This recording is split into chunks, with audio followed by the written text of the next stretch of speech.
할 수는 없겠죠. 물론 이제 근데 할 줄은 다 알고 일단은 최고 수준이라 내세울 만한 부분도 있겠죠. 네, 공개적으로 밝혀온 의사의 경력이나 상패들까지 믿을 수 없다면 도대체 뭘 믿을 수 있을지 막막할 것 같은데요. 강윤석 기자, 그런데 병원을 찾아가는 사람들이 자기 얼굴이나 몸에 칼을 댈 의사가 그 분야를 과연 전공을 했는지 또 충분히 믿을 만한 경력을 쌓아왔는지 그런 부분은 어떻게 확인을 해야 됩니까? 네, 성형 메카로 불리는 서울 강남에 가보면 건물마다 성형, 피부, 비만 등이 적힌 간판을 쉽게 찾을 수 있을 텐데요. 간판만으로 의사들의 실제 전공이 뭔지 알기 어렵습니다. 자기 전공이 아닌데도 소위 돈이 된다는 피부나 성형 분야로 의사들이 몰리고 있는 실태를 취재했습니다. 강남의 한 성형외과 병원에서 쌍꺼풀 수술 강좌가 열리고 있습니다. 가르치는 사람은 쌍꺼풀 수술을 15년 넘게 해오면서 이름을 날린 이 병원 원장입니다. 교육에 참가한 학생들 6명 역시 의사들입니다. 의사들 사이에서 말하는 이른바 그룹별 과외를 받는 겁니다. 그렇지만 이들은 성형외과가 아닌 안과와 정형외과, 산부인과와 가정의학과 등을 전공한 의사들입니다. 어떤 이는 이미 성형수술을 시작했고 어떤 이는 성형시술을 한번 해볼까 하고 준비하고 있는 겁니다. 부족한 부분을 갖다가 메꾸기 위해서 뭔가 할 새로운 팁을 얻기 위해서 그런 거예요, 사실은. 수술에 앞서 환자의 눈 모양과 상태에 대한 진단이 시작됩니다. 그러니까 동양 사람이 구조가 이렇게 피도 두껍고 지방도 많고 근육도 두껍고 그런 경우에는 눈 같고 서양 사람들은 그걸 항상 눈 같고 대부분 이게 안으로 들어가는 힘이 될 수밖에 없어요. 먼저 눈꺼풀의 근육을 잘라내는 방법을 가르칩니다. 쌍꺼풀 수술의 관건은 눈꺼풀 근육을 얼마만큼 잘라내느냐에 달려 있습니다.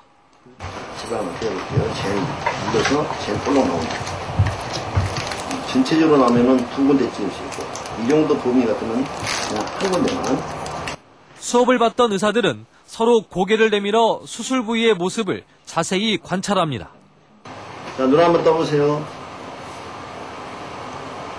이 지방이 없을 때 정도예요.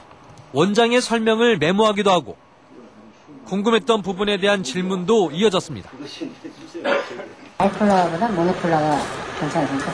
네, 그냥 이게 바로바로 되면 되니까. 쌍꺼풀 수술에서 많이 이뤄지는 완전 절개법과 앞트임 등 강의는 3시간 가까이 진행됐습니다. 수업에 참가한 의사들은 직접 눈으로 보고 배웠지만 혼자 하기에는 쉽지만은 않다고 합니다. 헷갈리죠.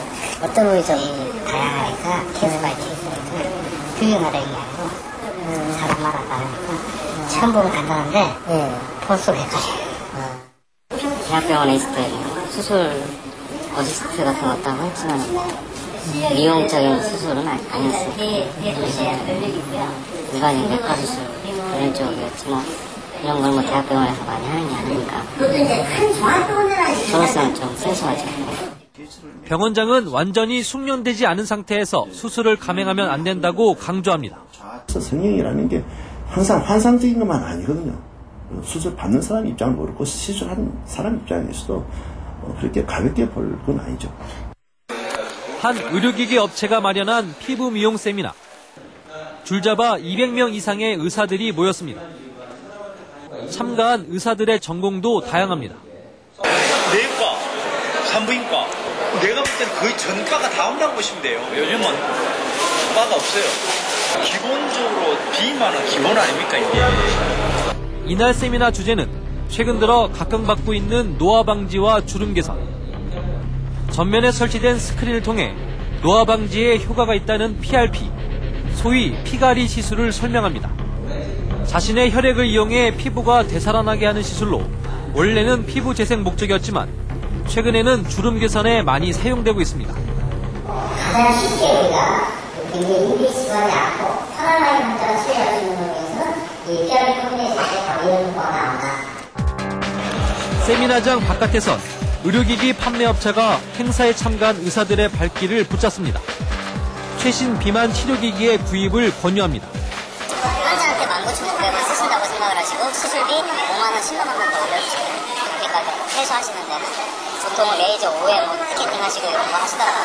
해내면 4-5만 원, 10만 원 치료가 해줘야 되기 때문에 다른 병원 구체적으로 환자를 끌어들이는 방법까지 설명해 줍니다.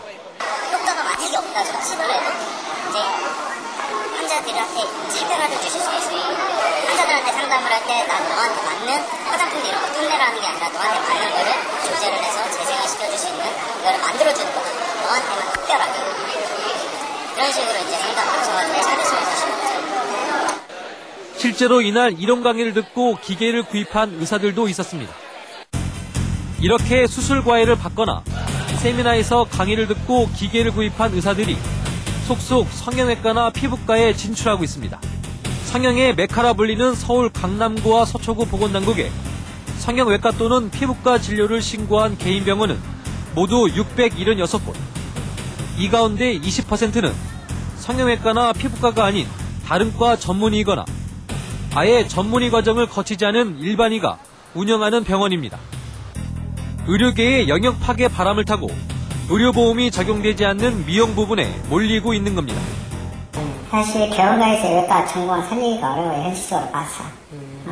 왜냐면은 우리 환경이 이렇게 속 좋지가 않잖아. 병원들이 또 외과 의사가 막 결과가지고 명량 수술하겠어요. 큰 수술할 여건이 못 되고 그러나 있잖아 아직. 환자 자체가 없잖아. 환자 자체가 얼마나 없어요? 예전보다 그렇게 많이 없었어요? 경영이 안 되죠. 수술 같은 건 많이 하세요? 거의 없죠. 보험 수술은 안 하고 나머지는 다른 수술은 옛날에 했지만 있으면 거의 없잖아요. 문제는 소비자들이 성형외과를 전공한 의사와 그렇지 않은 의사를 구분하는 것이 쉽지 않다는 겁니다. 현행 의료법에 따르면 홍길동이란 사람이 성형외과 전문일 경우에만 홍길동 성형외과 의원이라는 간판을 달 수 있고 성형 전문의가 아니면서 성형외과를 진료하려면 홍길동 의원, 진료 과목 성형외과라고 표기해야 하고 성형외과의 글자 크기는 홍길동의 2분의 1 이내여야 합니다. 강남구 보건당국 관계자와 함께 거리로 나가봤습니다. 얼핏 보면 전문의가 하는 것 같은 성형외과 간판. 그런데